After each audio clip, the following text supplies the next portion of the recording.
Imagine your brain is a highly advanced computer, but silently, right there in the background, it's running glitchy software. Everyday logical fallacies are constantly ruining your decisions. They operate completely under the radar, corrupting your choices about money, relationships, and even your time. But what if one guy cataloged a master list to stop them all? Welcome to The Explainer. I'm your host, and today we are answering the ultimate question: why exactly do smart people consistently make bad decisions? We're diving straight into short form's breakdown of Rolf Dobelli's famous catalog of cognitive errors, the art of thinking clearly. Now stick around because by the end of this explainer, you're going to uncover a completely counterintuitive decision-making approach called via negativa. It will literally change how you look at problem solving. Plus, we'll get into exactly why this massive global bestseller was aggressively accused of plagiarism by a legendary author. Yeah, it gets pretty dramatic. Chapter 1. The Translator. You might look at a massive book about psychology and just assume the author is, well, a behavioral scientist, right? Actually, wrong. Dobelli isn't a scientist at all. Back in 1995, he earned an MBA and a PhD in philosophy. For years, he was a novelist and an entrepreneur. He even co-founded a company that specializes in summarizing business content. So Dobelli really acts as a translator. He took this private list of fallacies that he originally curated just for his own life, and he turned it into an international phenomenon. He basically bridged the gap between super dense academic research and the everyday public. Chapter 2. The Psychology Boob. To really understand this book's massive impact, we have to look at the historical context. Since the 1980s, psychology had been expanding like crazy, and by the early 2010s, behavioral science was absolutely everywhere. This created a really fascinating intellectual divide. On one hand, you had Daniel Kahneman's legendary book, Thinking Fast and Slow. Kahneman went incredibly deep on just a few core biases, but Dobelli, he took a totally different route. While his contemporaries drilled a mile deep into maybe 3 concepts, Dobelli dug an inch deep into 99 of them. He offered this massive, highly accessible buffet to a public that was just starving to understand their own minds. Chapter 3, 99 Logical Fallacies. So how do you even organize a book with that many individual points? Well, originally written as short newspaper columns, the book doesn't actually have overarching themes. Instead, it relies heavily on a core philosophy called via negativa.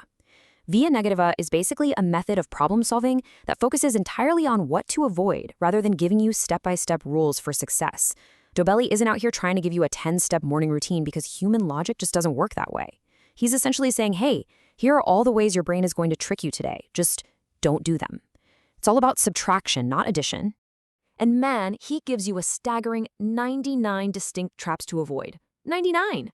He uses really well-known, established examples to quickly illustrate each fallacy.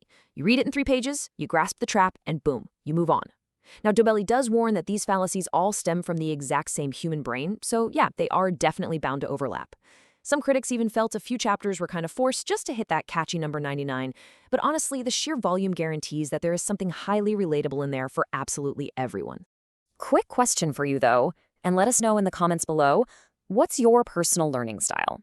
Do you prefer those deep dives into a single psychological concept, or do you like a broad summary of many different ideas? Are you Team Kahneman or Team Dobelli? Drop your thoughts down there. I'd love to read them. Chapter 4. Success and Accusations.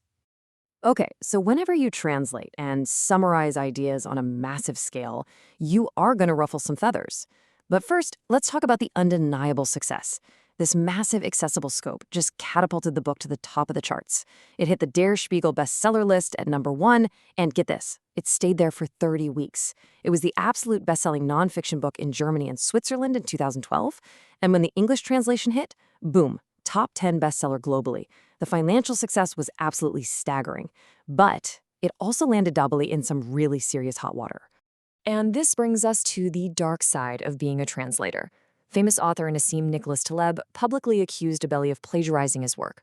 Taleb claimed that Dobelli lifted ideas directly from an early draft of his book Anti-Fragile, a draft that Taleb had personally handed to Dobelli years prior. It was a massive intellectual scandal. Now, Dobelli fiercely defended himself. He stated that he had referenced Taleb fairly in the text. However, just to quell the controversy, Dobelli did update the 2014 editions with much more comprehensive citations and a massive bibliography. As you can imagine, this scandal led to a highly polarized critical reception.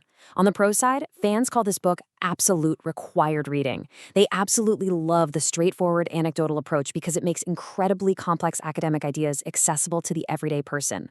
But on the con side, critics argue the book is just overly simplified.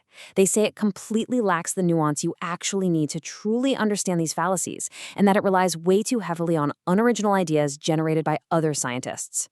So, to wrap up this explainer, if this structured breakdown helped you understand the core of the art of thinking clearly, please make sure to like, subscribe, and check out our other psychology explainers right here on the channel. But I want to leave you with this final provocative thought to chew on today. Does originality actually matter if a perfectly organized summary is the exact thing that finally helps you avoid 99 bad decisions? Thanks so much for watching, and keep thinking clearly.